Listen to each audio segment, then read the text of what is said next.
Alright guys, welcome to my video here that's going to discuss QAR and some elements of Chapter 10, which if you look on the syllabus it says make sure that you have Chapter 10 read before class next week. Hint, hint, maybe a pop quiz.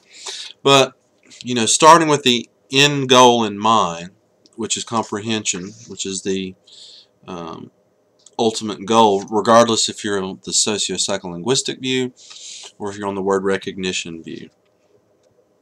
And I'll be hitting some just some highlights of Chapter 10. Of course, I expect you to do a deep reading of that chapter, but I think you'll see a lot here that we'll discuss that also dovetails with some things that we've talked about in Ed Psych. But what I wanted to share with you first was on page 253 of Chapter 10, and I will read to you here.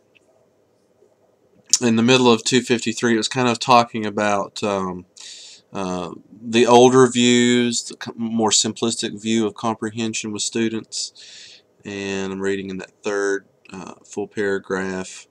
Many of these early studies did not provide students with the type of explicit instruction that enables them to internalize the strategic processing necessary to transfer what they learned to other contexts. Instruction that fosters transfer includes opportunities for readers to talk about not only the strategies they use, but also the conditions under which they may or may not use them. And I'll get into a moment here about QAR, that those 4 levels of questions that you can read about in the packets that I've given you. In fact, let me go to that now, because many times folks who are trying to learn QAR, they get frustrated saying, well, is that a think and search question, or is that an author and you question? And they kind of die in the wrong ditches and trying to say, no, it's this question or the other. And I'm reading from the second page of this handout that you have. And this will dovetail with some things that you see in Chapter 10, the gradual release of responsibility. Remember, when you talk about gradual release of responsibility, you're talking about scaffolded instruction, right? You support the building, and as the building is built and is freestanding, then you remove the scaffolding. This is talking about QAR in terms of this. The easiest way to describe this is by using Jeff Williams' model of show me, help me, let me. First, the teacher models the desired behavior.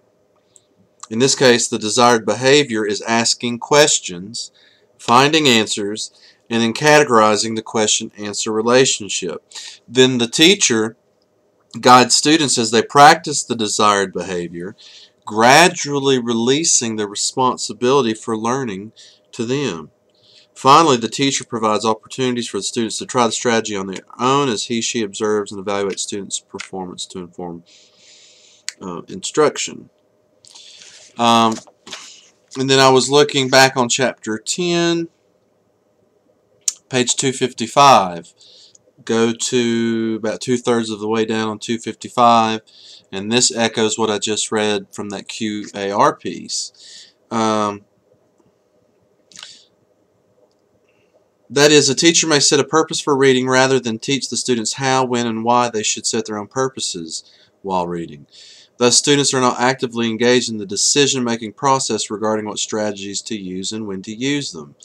As a result, they do not learn to become planful, self-regulated learners who possess a repertoire of strategies to assist them as they read.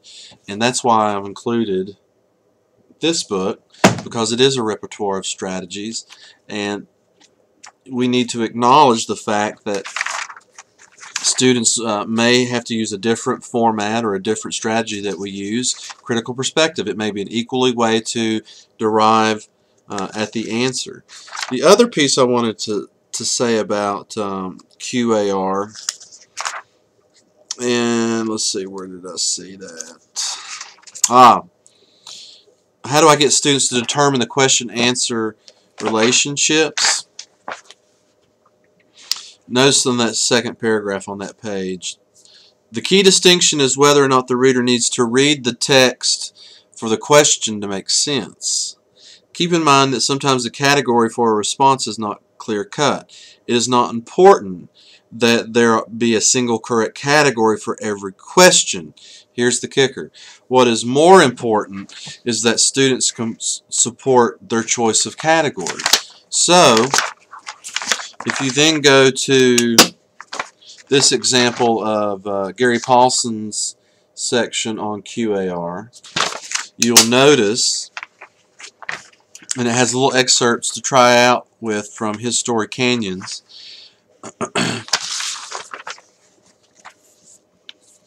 If you look at, if you can see here, let's see, the passage 2, and it says rationale is a think and search question, but it also involves inference, and inference means that you're bringing something to the table. So you can also justify, in my opinion, an author and you selection. But again, it's more about getting the students to talk about the process by which they go through to arrive at the answer. Again, it's more important that students can support their choice of category, not that we try to die in the ditches and say, you're wrong, that's an author and you question, and then you just make them second guess their ability to, even if they're a good reader, because they can't choose the correct 4 levels of QAR. So be sure that we're dying in the wrong ditches. Okay? And I did give some examples of this, but it might be helpful to go through some of these passages. And I like this handout because we're doing these in short segments. Okay, certainly you can do this with a larger piece of text, especially when we have to delineate between a right there question and a think and search, because if you're looking at a 10-page essay on the causes of the Civil War and I say what are the causes of the Civil War, you may have to think and search and pull from many different pages. Maybe it's the thesis of separate paragraphs. Maybe each paragraph is contributing to one individual factor that led to the Civil War. So there's might be sections where you have to cover vast amounts of text to get the answer. But for instructive purposes, in terms of trying to learn this method, and this is what I encourage you to do with your students, is to first do it in small little segments, right? How do we eat an elephant? One bite at a time. So looking at the first passage from the story Canyons, Brennan Cole lived in El Paso, Texas, and each afternoon after school he ran. He did not run from anything and did not run to anything, did not run for track, nor did he run to stay in shape and lose weight. He ran to be with himself. Well, it sounds like a Forrest Gump, doesn't it? I was running. Anyway, the question would be, why did Brennan Cole run? This is not anything that's left to interpretation. It's not between the lines. It's not an inference question. It's literally right in the text, and that's why we call it a right there question. The answer is found in that last sentence. He ran to be with himself. These are the easiest questions. Often we ask these kinds of questions the most informative assessment to make sure students are kind of following along in the reading, and in that sense that would be appropriate. But again, there's a study I read recently, I don't know if I shared this with you all, a 2007 study by Knight, where they went, a huge research piece where they went into like 1,000 high school classrooms, and they found that 75% of the questions generated by the teacher to the students were at the lowest level of Bloom's taxonomy. So you could also juxtapose how the QAR questions would kind of fit within the realm of Bloom's taxonomy. That would be an interesting research paper. But I'm not disparaging the low-level questions in this sense, because it may be important, like I said, for formative, are the students following along? The second question that goes up on the energy cognitive ladder is that think and search, and I think I've described that already enough in detail. Let's read the passage here. He did not know his father. He lived alone with his mother, and when he was home, which was less and less, as he approached 15 and his mother spent more and more time working to live, working to feed and clothe her only son. The two of them existed in a kind of quiet tolerance. Wow, poetic. And the question is, why didn't Brennan know his father? Well, I think there are some things suggested by this text that would lend itself, okay? And it says here, the passage never explicitly states that Brennan's dad left his mother when Brennan was a baby. However, all of the details that follow mentions that he lived with his mother alone. And it's a fairly valid assumption that the father left when Brennan was too young to remember him. Think and search, absolutely. You're searching, you're looking at all of the evidence within this little paragraph to say, this is why I think that Brennan's father is not in the picture. But certainly, I mean, I don't want to split the hairs. You could make a case, again, for author and you. And remember, the point is not to deride the students on, that's the wrong QAR question. It's, can they support their choices? Passage 3 is important because this is a completely on your own question. Sometimes they're called on my own, and if I want to start singing some Les Mis, right? On my own. Anyway, this does not necessarily require you to come up with any answers specifically from the text, but accessing prior knowledge so that the story does make sense. If you remember kind of some things we did with the Poe exercise, maybe that would make sense. By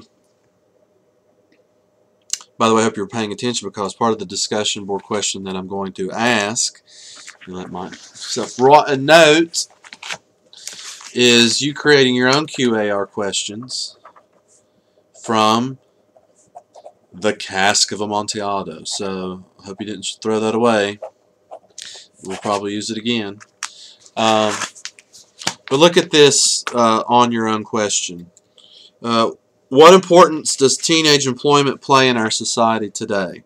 Why do teenagers get jobs when they reach the age of 15 or 16? Students can contribute to the answer of that question without having any knowledge of Paulson's story Canyons.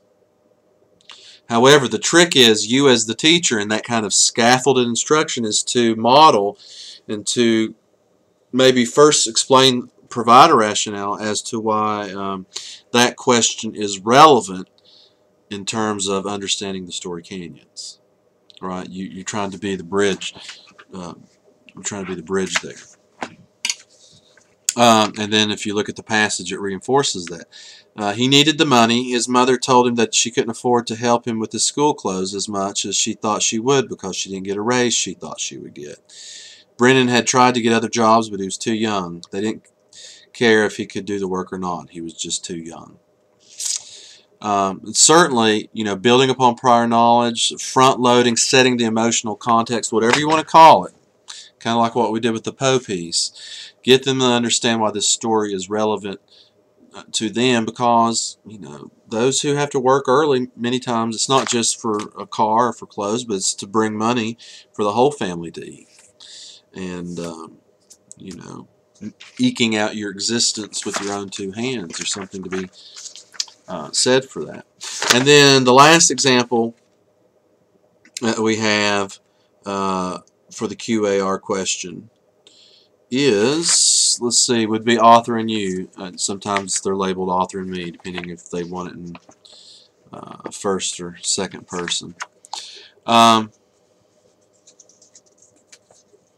Why do you think that it is important for us to understand that Brennan had no close friends? What significance do you think it will play in the novel? Well, this is an author and you because you have to know specific plot pieces within the story Canyons, but the answer is still not directly in the text. Again, it's more of an opinion question. Why do you think it's important for us to understand that Brennan had no close friends? Offer your opinion, but within the realm of what the story possibly suggests. So you have to think about your own feelings, your own ideas, your own contributions, as well as the author's thoughts and what he's actually included in the story. I'm out of time! 15 minutes.